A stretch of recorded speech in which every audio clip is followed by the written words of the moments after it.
Hey there, Matthew here. So I have the Beats Studio Buds right here. I did an unboxing of these a few weeks ago, and so now we are doing a quick review of the Beats Studio Buds to find out if they are worth the $149.99 price tag that Beats, Apple, Best Buy, all of them are asking for. You can find these actually on sale currently right now, so we'll just go over all that and decide if these are worth the price, so stay tuned. So I bought these for $149.99 when they came out. I pre-ordered them. However, I know currently as of I believe this is the 14th of August, these are on sale for $129.99. So just be aware that even if you see the $149.99, if you want to wait a little bit, you may be able to find these a little bit cheaper than the original full price tag. So just be aware of that. This is Apple's attempt, I guess, to play nice with Android devices because Apple for the longest time has kind of been closed off, and so they now have the Beats, which is the equivalent, I guess, to the AirPod Pros, but at a cheaper price tag, and that can play better with the Android phones that Apple competes with. So that's nice that Apple is at least trying to extend an olive branch to Android, to Google, to Samsung, to all of the Android makers out there, and say, hey, we want to provide good sound for you guys. Again, it is Beats, but Beats is owned by Apple, so just be aware of that. To start off with, let's just go over the quick specs, the price, and the specs of this device. So originally it's $149.99, like I said earlier. These have IPX4 sweat and water resistance, meaning that you can't dunk these underwater for an extended amount of time. However, if they do get splashed or anything like that, if you get caught in the rain, you don't have to worry too bad. It is resistant, so it means it can withstand splashes from all directions, but again, don't expect to go swimming or in the pool with this because you will damage them. But at least they are splash and sweat resistance. However, the case probably is not, so just be aware of that. Keep that case in your pocket if it's raining or anything like that. But it is nice that they do have a water and sweat resistance rating.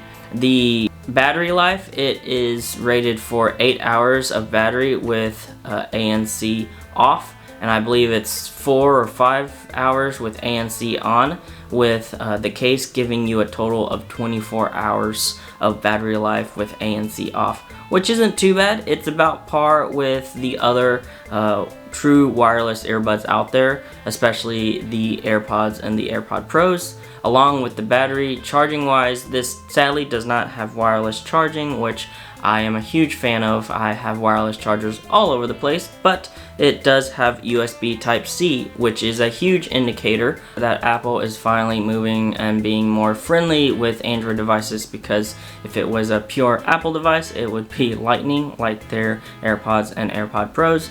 The earbuds themselves are in a nice packaging. It is a nice little almost pebble shape. It's not as small as the AirPods or the AirPod Pros case, but it is a good size. It is nice and thin, considerably thin compared to, let's say, other true wireless earbuds out there, and it is a nice shape with a nice minimalistic view. Just the B for the Beats right there logo, and that is it. Other than that, it is pretty minimalistic. So when you open up the case, you do get the earbuds themselves sitting right there with a nice little clip. So if you wanna, and they just fit right in there, and they are held by pretty good magnets. So that's pretty nice that they are there. And then it has a nice little satisfying right there. So that's really nice. I love the click of the AirPods and the AirPod Pros, and so the click of the, let's say, the Pixel Buds case is really nice as well, and so I really do like how the sound that this makes when you do close it. It is super nice. Let's go over, I guess, Bluetooth real quick. This does have Bluetooth 5.2, so that's really nice that this is kind of future-proofed for that Bluetooth 5.2 that takes up, I guess, less power, so that way your earbuds do last longer. So let's get into ANC, or active noise cancellation.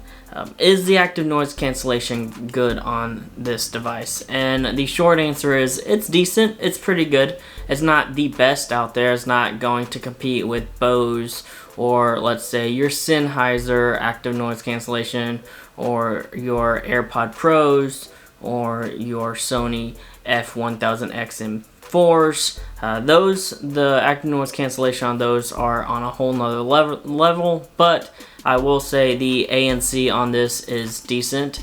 It's comparable to, let's say, the Galaxy Buds Pro, which is pretty good in my opinion. The Amazon Echo Buds 2, the ANC on those isn't very good, but again, those are about $40 cheaper, $20 to $40 cheaper than this, when both are at full price. And so I think for $149.99, the ANC on this is pretty good. You're not going to be able to drown out all the noise and all the low noise, but with this, you'll be able to drown out at least some of the noise.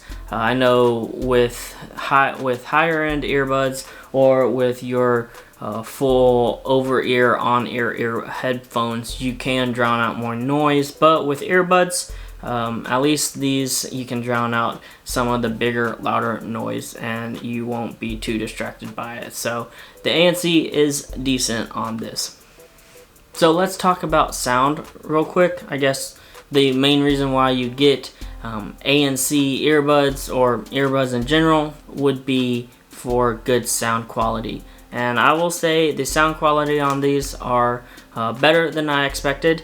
I know in the past Beats have been more bass heavy, but ever since Apple bought out Beats, they've kind of toned down their bass on their earbuds and headphones. Meaning that you get more of a neutral sound. Now, it's not going to be completely neutral because they are still Beats, but you will get more of a neutral sound than when you had your Beats owned by Monster, and so that's nice to know that you do have more of a neutral sound.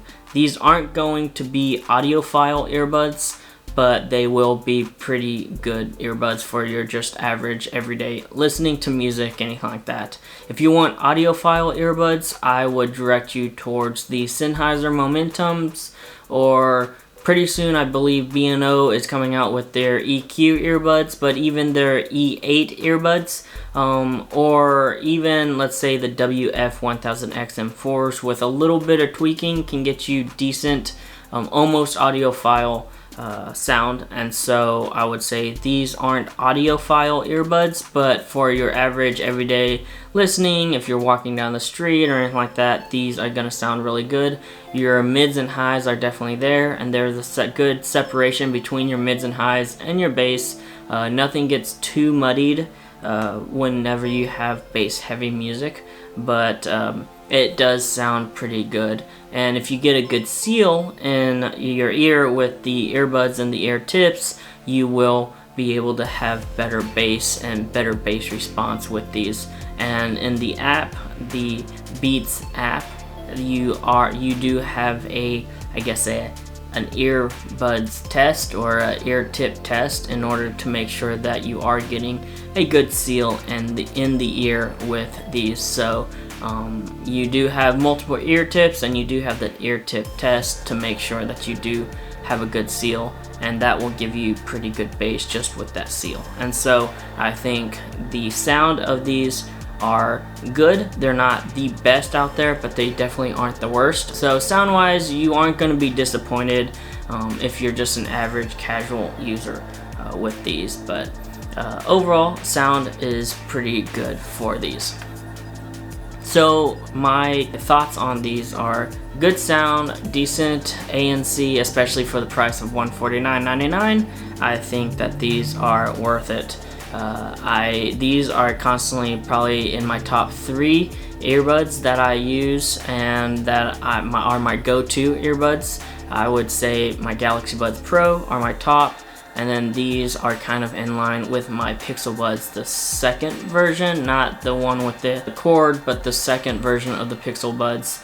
And so these are pretty good and for the price, in my opinion. And so again, these aren't my top 3 for right now. I do like reach for this pair a lot. I do wish that the case was wireless chargeable, but you know, you can't get everything right now, so I will say that these are pretty good. Well, thank you guys for watching. This has been my Beats Studio Buds review. If you like this video, go ahead and give it a thumbs up. If you want to see more, go ahead, subscribe.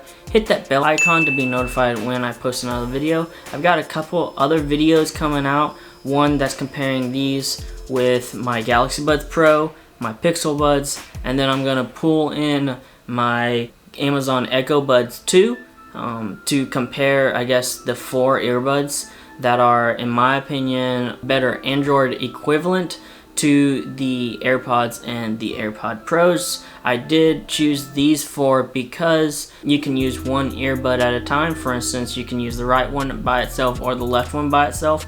I would have included the Jabra Elite 85Ts, but you can't use the left earbud independently from the right earbud. So I do have that video coming out. I have pre-ordered a Galaxy Watch 4, which is the predecessor to the Galaxy Watch Active 2. I know it doesn't make sense, 2, 4, but anyways, I have pre-ordered that, so that should be coming in pretty soon. And then I am on the list for pre-ordering the B&O EQ True Wireless earbuds, so that should also be coming as well. So I've got a few videos coming out, so just stay tuned for those. But anyways, till next time, everyone, stay safe, peace.